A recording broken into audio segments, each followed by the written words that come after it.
Slovenska smučarska zgodovina ima veliko zanimivih in veličastnih poglavij, od planice, zibelke, smučarskih skokov do edine partizanske smučarske tekme med drugo svetovno vojno v Evropi, prvega smučanja slepih na svetu in nenazadnje naših smučarskih šampionov.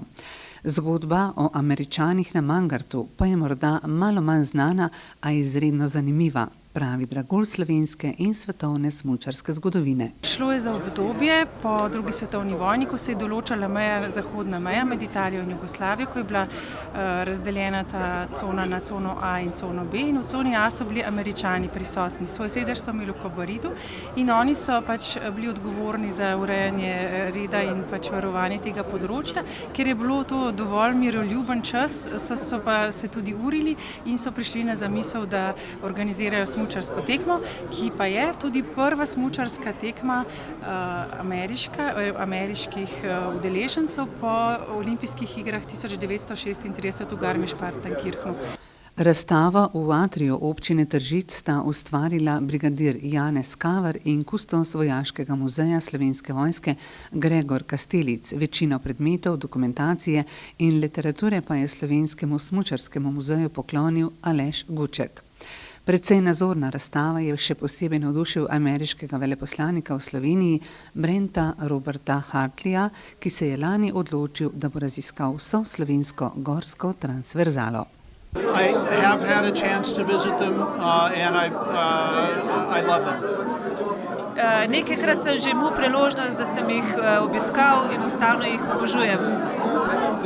They remind me of where I grew up in the United States, in the state of Oregon. Spominjajo me na moj rojstni kraj v Oregonu. Se boste uspeli tudi na Triglav? Do you plan to climb Triglav? I climbed Triglav last year in September of 2015, but I need to go back because I forgot to get the stamp in my passport. Pravi, da je lansko leto se že povzpel na Triglav, ampak da mora iti leto še enkrat kaj pozabil, štempljati pasoš. Še pred večernim odprtjem razstave sta se ameriški veleposlanik Brent Robert Hartley in vojaški ataši ZDA Chris Todoropoulos pogovarjala s tržiškim županom občine Tržič magistrom Borutom Sajevicem in ožjo ekipo sodelavcev o razvojnih priložnostih Tržiča. Predstavili smo mu kompleks BPT-ja, našo vizijo razvoja in z veseljem prisluhnili njegovemu mnenju, kako to spečo lepotico obuditi k življenju.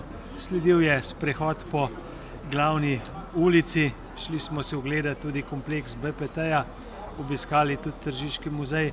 Gospod ambasador je poznavalec športa, poznavalec Tržiča, k nam pride kdaj tudi poleti v prostem času in se povzpne na katerega od naših vršacov.